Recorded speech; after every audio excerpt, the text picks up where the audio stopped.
Assalamu alaikum Ahmet Kaya hocam. Siz bu caminin başkanısı olarak yani bize çok bugün bir yardımcı oldunuz.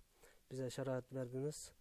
Yani bizim Doğu Türkistan'daki Uygur kardeşlerimiz için çok bir dua yaptık inşallah. Yani 1997'de 2. ayının 5. günü Doğu Türkistan'ın Oğulcu vilayetinde şehit olan kardeşlerimiz için bugün burada bir faaliyet yaptık. Allah sizlerden razı olsun. Yani bizim Doğu Türkistan'da çok olaylar yaşadı. Biraz haberiniz olabilir. Yani Doğu Türkistan'da yaşayan kardeş Uygur halkımızın şimdiki durumu hakkında ne düşünüyorsunuz ve biz için ne kadar yardımcı olabilirsiniz? Buna konuşmak istiyoruz sizden. Evet, ben Kromini Anadolu Camii'nin başkanı olarak daha önceden de belirttiğimiz gibi bütün Uygur kardeşlerimizin şehitlerini yad ediyoruz. Allah rahmet eylesin. Daha şehitleri vermeyelim. Dua ediyoruz Cenab-ı Hakk'a. Biz bütün dünyadaki zulmün, mezalimin kalkması için dua ederiz. Bugün özellikle de 5 Şubat 1997 mezaliminden dolayı şehit olan Uygur kardeşlerimizi yad ettik. Biz kendimizi Uygur kardeşlerimizden farklı görmüyoruz zaten. Camimiz, cemiyetimiz her zaman açıktır. Her zaman yardımcı olmaya, elimizden geldiği kadarınca yardımcı olmaya hazırız. Ve sizin de işlerinizde başarılar diliyoruz. Zaten dünyanın göz önünde insanlarımız katledilmektedir. Bu neden böyle oluyor? İşte dünyadaki güç dağılımının dengesiz olduğundan oluyor maalesef. Ve dünyayı yöneten hegemonlar bu mezalimlere dur demeleri gerekiyor. Allah razı olsun. Yani Doğu Türkistan hakkında ne düşünüyorsunuz bunu? Şimdi aslında Doğu Türkistan tabii ki bizim Türklerin geldiği ata yurtları. Dolayısıyla biz kendimizi o memleketle, o bölgeyle, coğrafyayla çok yakın hissediyoruz. Ve bir Uygur kardeşimizi gördüğümüz zaman da seviniyoruz. Aramızda görmekte mutluluk duyuyoruz. Gönül isterdi ki daha güzel bir günlerde, daha güzel konular hakkında birleşelim, beraber olalım ama bu sıkıntılar da bizim de sıkıntılarımız olarak görüyoruz. Tabii ki şu anda Doğu Türkistan'daki durumun ne kadar vehim olduğunu insanların bilmediği gibi Türk toplumunun da fazla bilgiye sahip olmadığını diye düşünüyorum. Bu konuda size görev düşüyor. İşte sadece bugün değil, daha başka zamanlarda da günler düzenleyerek işte Doğu Türkistan'da 25 milyon Uygur yaşıyor, Müslüman yaşıyor. Bunu ben de bugün sizden öğrendim. Tabii ki bilgi eksikliğimiz var. Bilgi eksikliğimiz var ama tabii dünyanın göz önünde mezalimin olduğu da ortada. Yani bunu kimse inkar edemez. Zaten dünyanın göz önünde oluyor. Maalesef. Yani bugün bu camiye cuma okumak için, yani cuma namazı kılmak için gelenler normal sayısı ne kadar olabilir sizin? Şimdi bizim camimiz 156 üyeye sahip. Tabii cuma günlerine özellikle erkekler geliyor ama kadın cemaatimiz de var, gençlerimiz de var.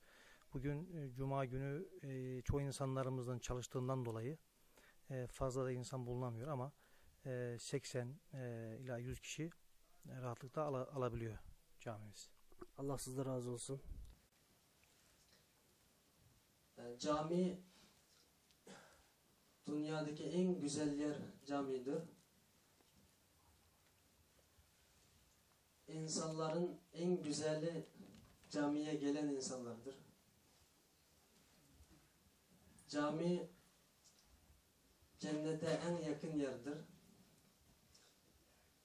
Camiye gelenler cennete yakın olan, Allah'a yakın olan insanlardır inşallah.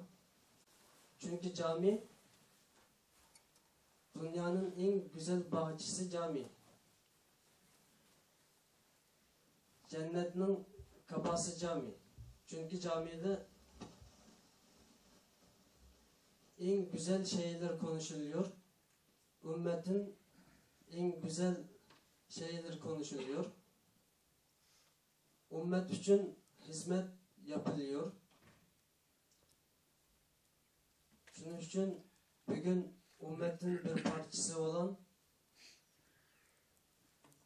Uygur Türkleri namıdan, yani bizim Çin işgali altındaki 25 milyon Uygur Müslümanları namıdan buraya kardeşlerimizin duasını almak, bu hocamın duasını almak için kardeşlerden dua talep ederek geldik. Bismillahirrahmanirrahim.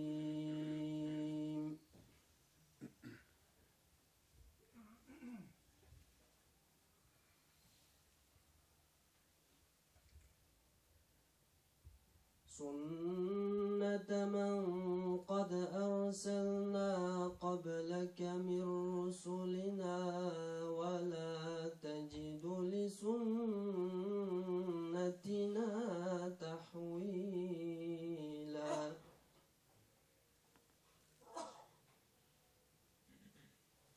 أقم الصلاة لدلوك الشمس إلى غسق الليل وقرآن الفجر إن قرآن الفجر كان مشهودا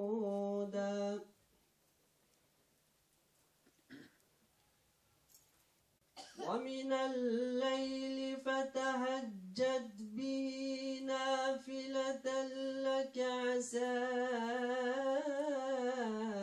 أن يبعثك ربك مقاما محمودا وقل رب أدخلني مدخل صدق وأخرجني مخرج صدق واجعل لي من لدنك سلطانا نصيرا وقل جاء الحق وزهق الباطل إن الباطل كان زهوقا وننزل من القرآن ما هو شفاء ورحمة للمؤمنين وننزل من القرآن ما هو شفاء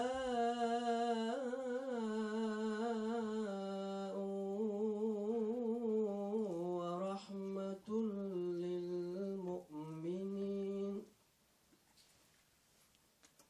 ولا يزيد الظالمين إلا خسارا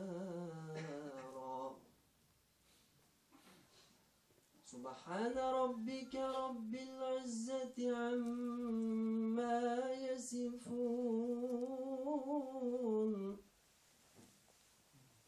وسلام